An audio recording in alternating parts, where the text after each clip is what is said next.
Let's stitch French knot. Start from left pattern. Come up through center. Hold thread in one hand, needle in other. Wrap thread around needle twice.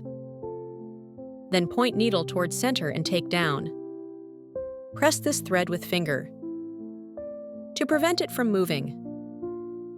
On back, gently pull needle downward. Now a dimensional French knot is complete. Let me demonstrate again. Come up at middle position of pattern. Hold thread in one hand, needle in other. Place thread on needle and wrap twice. Then point thread towards center. Take down. When pulling, hold down this lower thread. To prevent it from moving, gently pull thread downward.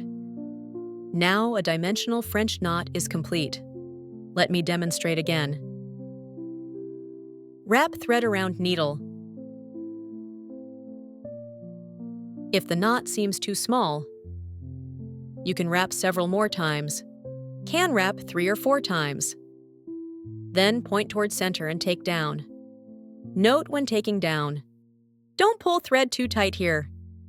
If too tight, needle may not go through, so we need to maintain proper tension.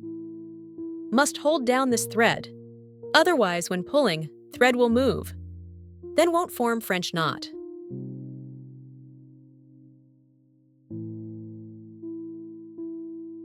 French knot is slightly complex stitch, so we need to practice more when stitching.